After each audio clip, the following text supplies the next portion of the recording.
Bonjour et bienvenue.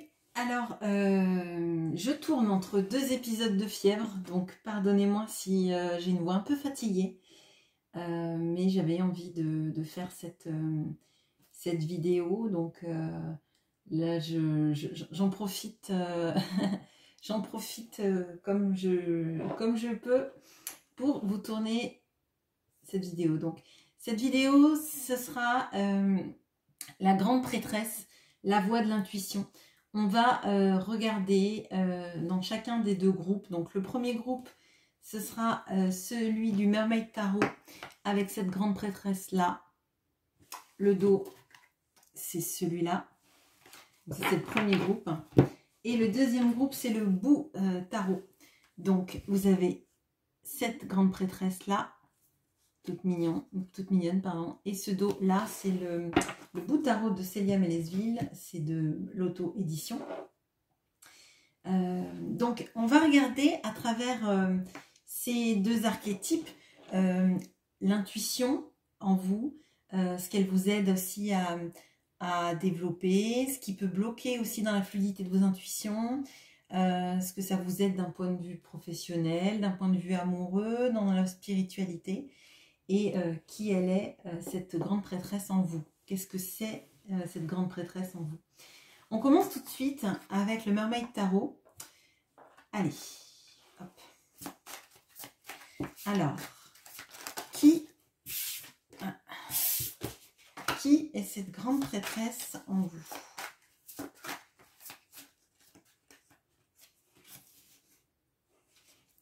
Ce qui peut vous bloquer dans la fluidité de vos intuitions.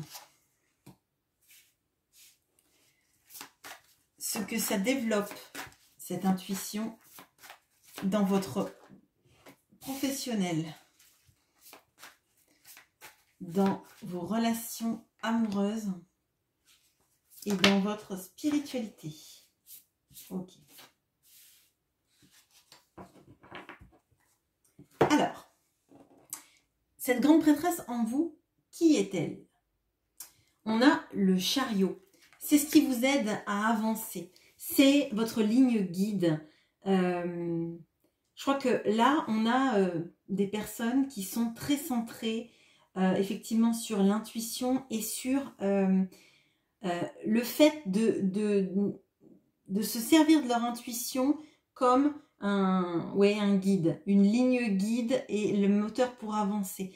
Je crois que là, les personnes qui se retrouvent dans ce groupe-là ont une sorte de radar, de GPS intégré, et vous vous fiez à votre intuition pour prendre des décisions dans votre vie. Ça vous permet d'avancer dans votre vie. Donc, bon, bah, c'est super parce que l'intuition, elle est là pour ça.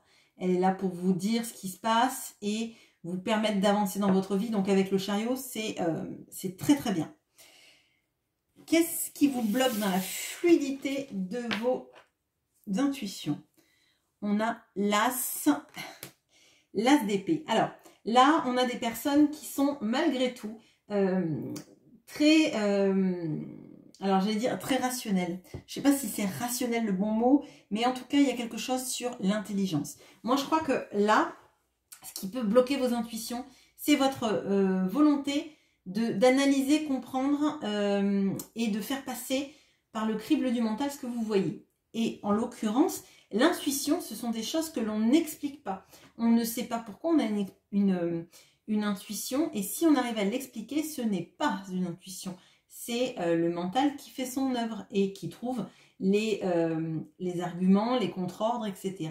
Donc moi, ce que je vois là, c'est que vous êtes quelqu'un qui vous fiez beaucoup à vos intuitions, mais que comme vous êtes quelqu'un d'intelligent et d'analytique, parfois vous essayez de rationaliser les choses en vous disant « mais non, mais cette personne, elle a dit ça, donc moi, même si je le ressens, si cette personne a dit ça, c'est que... » Vous voyez, vous déroulez le fil avec le mental. L'as d'épée, c'est ça. Hein.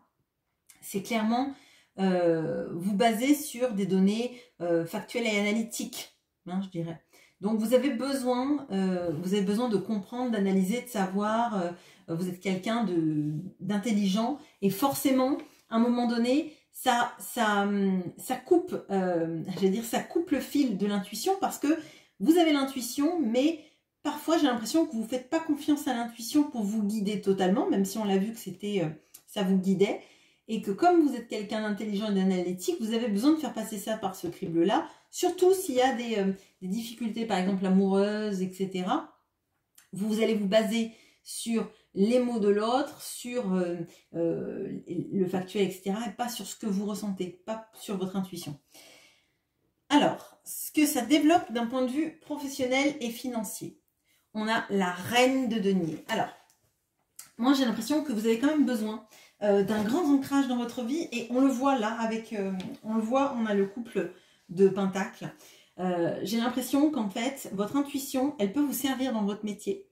Elle peut vous servir à, alors, soit parce que vous travaillez avec l'intuition, l'énergétique, vos ressentis et que ça vous aide vraiment dans votre domaine professionnel, soit ça vous aide à aller dans le bon sens de votre vie, dans la bonne barque, je dirais. Ça vous permet d'aller dans des opportunités qui sont bonnes pour vous. Voilà, vraiment, moi je ressens ça et il y a une certaine forme aussi d'avoir besoin d'ancrage et d'une certaine matérialité. Alors non pas que vous couriez après l'argent, etc. C'est pas ça du tout. Mais c'est vraiment avoir besoin d'un ancrage parce qu'on peut pas se passer... pardon, excusez-moi. On peut pas se passer d'un certain ancrage dans sa vie. Donc là, vraiment, vous êtes dans ça. D'ailleurs, on voit que vous êtes pleine de relief. Dans ce tirage-là, on voit qu'on a du mental, on a des deniers, on a des arcanes majeures. Donc, en fait, vous ne niez pas des pans de votre vie. On va voir après si on a des coupes et du bâton. Mais j'ai l'impression qu'en fait, vous ne vous basez pas que sur l'intuition. C'est important pour vous, mais il y a des choses qui sont importantes et que vous négligez pas. Et je pense que c'est important. De toute façon, dans tout ce qui est spirituel, tout ce qui est énergétique, on a besoin d'un lien entre ce qui est au-dessus de nous et de ce qui est en dessous de nous. On a besoin d'être dans les deux sphères, à mon sens. D'un point de vue sentimental, on a le 10 d'épée. Ok. Alors, votre intuition, elle a été importante à un moment de votre vie où vous vous êtes senti complètement à terre, je dirais. Là, on a des profils de personnes qui se sont senties trahies, qui ont peut-être connu des violences à leur rencontre. Et c'est l'intuition qui vous a dit, maintenant, on va bouger. On va sortir de ça et on va s'en sortir. Pour moi, là, clairement, d'un point de vue sentimental, c'est ce qui vous a aidé à vous relever. Et c'est très fort parce que ce 10 d'épée, il est, vous voyez, ce 10 d'épée, on voit donc bien sûr la personne qui est transpercée de 10 épées, mais on voit son âme comme ça, qui s'élève et qui regarde les choses. Alors, ça pourrait être son âme qui s'élève au paradis, mais moi je le ressens plutôt dans, vous voyez, la main tendue et de se dire, ce que tu as vécu, tu l'as pas vécu pour rien et maintenant ça va aller. Fais confiance à ton intuition. Pour moi, là, il y a des très très forts caractères, mais vous avez de la résilience, vous avez été capable d'avancer sans vous plaindre. Vous avez été potentiellement capable aussi de construire une stabilité financière pour votre famille, c'est ce que je ressens. Et c'est très beau en tout cas. Alors, dans la spiritualité, on a le roi de denier. J'ai vraiment ce couple-là. Et dans la spiritualité, en fait, vous avez confiance dans la spiritualité, vous avez confiance dans l'intuition, et vous ne vous coupez pas, en fait, de tout ce qui existe. Et moi, je ressens vraiment des énergies de sérénité en fait. Votre intuition, vous avez besoin qu'elle soit confortée potentiellement, Mais une fois que vous êtes conforté, ça vous aide à recharger les batteries. C'est vraiment ce que je ressens.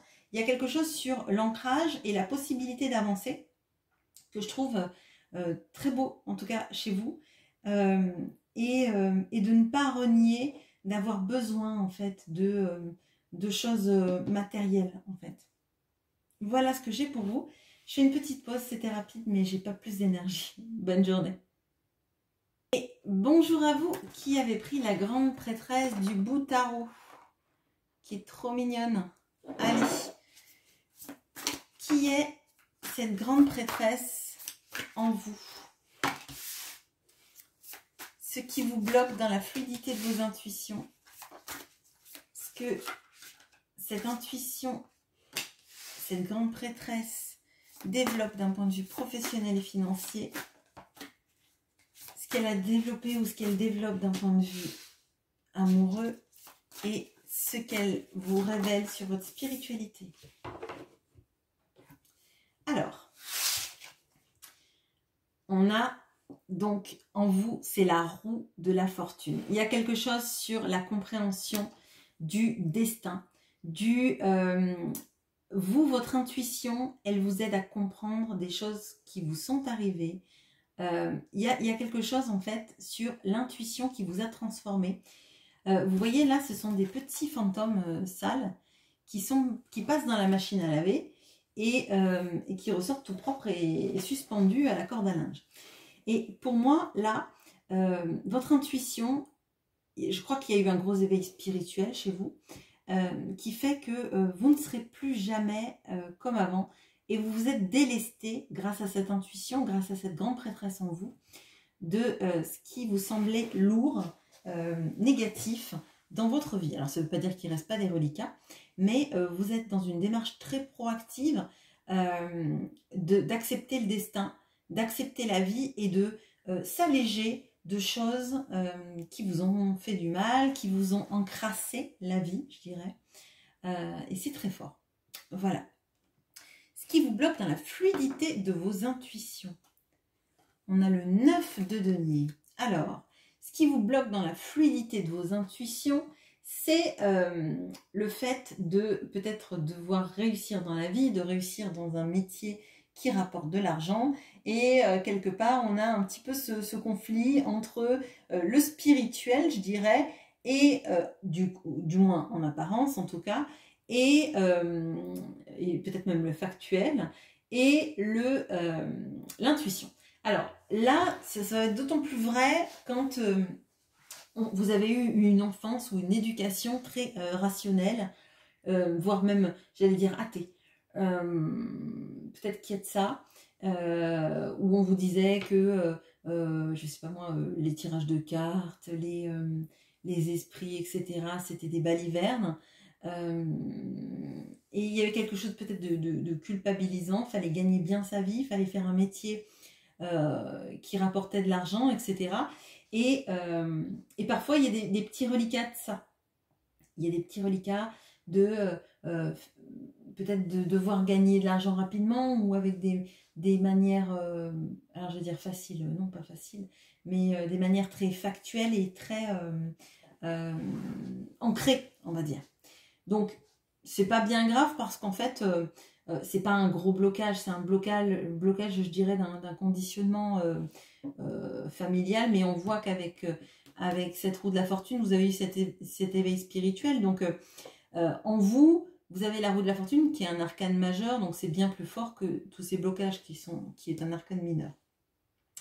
D'un point de vue professionnel et financier, qu'est-ce que ça débloque chez vous? On a le 5 d'épée, pardon. Alors, ça débloque chez vous le fait de comprendre que les victoires à la Pyrrhus, les victoires dans lesquelles on perd plus de combattants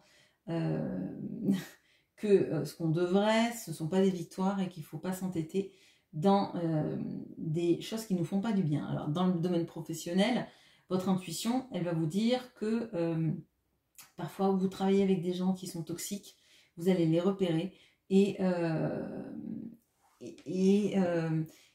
ça va vous en éloigner, ça va éloigner ces énergies de vous. Ça va aussi vous permettre de ne pas vous entêter dans des emplois qui ne correspondent pas avec ce que vous vibrez. Et il y a quelque chose sur le fait de ne pas accepter en fait de trop y perdre et d'y laisser la santé. Moi, c'est ce que je ressens. D'un point de vue amoureux, on a le 8 de bâton. Alors, d'un point de vue amoureux, j'ai l'impression que vous avez beaucoup de synchronicité. Vous avez beaucoup de choses qui vous parlent de la personne que vous aimez. Et vous ressentez tout ça et vous avez ces intuitions-là, que ces signes sont bien des signes qui sont adressés, ils vous sont adressés et vous les comprenez surtout. Donc là, par exemple, vous allez voir le prénom de votre amoureux, votre chanson, vous allez voir, je sais pas moi, des papillons, des choses comme ça, enfin des choses qui ont vraiment un rapport avec votre vie amoureuse et qui vous donnent une bonne ligne guide. Mais moi, je ressens vraiment les synchronicités. Vous avez des sortes de messages sur votre chemin parce que votre intuition est très développée et on vous guide vraiment, le destin vous guide sur le chemin. Vraiment, ça, on va dire que les deux sont bien corrélés. Il y a quelque chose sur votre éveil spirituel, donc je pense que vous êtes très connecté à ce que vous ressentez, à ce que vous vibrez, au message de l'univers, de vos guides, vous verrez bien, ou de votre autre tout simplement. Mais c'est très très fort en tout cas. Et ce que ça vous révèle sur votre spiritualité, on a encore un arcane majeur, pardon.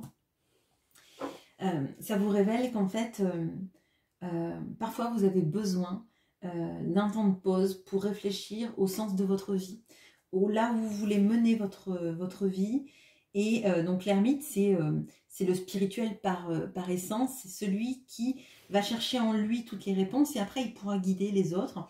Alors non pas que vous soyez un gourou ou un guide spirituel, mais moi j'ai l'impression que vraiment il y a de ça, c'est une quête sans arrêt de s'améliorer, de comprendre les subtilités spirituelles, les subtilités de l'intuition, les saisir. Et encore plus si vous avez des synchronicités, là, on va dire dans le point de vue amoureux, mais je pense que vous avez des synchronicités sur plein de points. Avec l'ermite et la roue de la fortune, j'ai l'impression qu'il y a le destin qui vous met un petit peu des petits cailloux sur votre chemin pour que vous ne vous perdiez jamais. C'est vraiment comme ça que je ressens les choses. Et c'est magnifique d'avoir l'ermite dans la spiritualité parce que c'est notre maître spirituel à tous. Donc, vous ne pouviez pas mieux tomber. Vous apprenez les choses sur vous-même, sur toutes les choses qui peuvent vous bouleverser. Vous comprenez vos intuitions. Vous comprenez pourquoi vous avez eu telle ou telle intuition, pourquoi vous avez eu telle ou telle synchronicité, et vous avancez. Vous comprenez que le destin n'est pas là pour vous mettre des bâtons dans les roues, mais pour vous guider sur votre chemin. Et votre chemin, c'est un beau chemin. Voilà ce que j'ai pour vous. Si ce voyage avec la grande prêtresse vous a plu, dites-le moi en commentaire, n'hésitez pas. Et puis on passera peut-être à l'impératrice dans les prochains jours, les prochaines semaines, les prochains mois. Voilà, au revoir.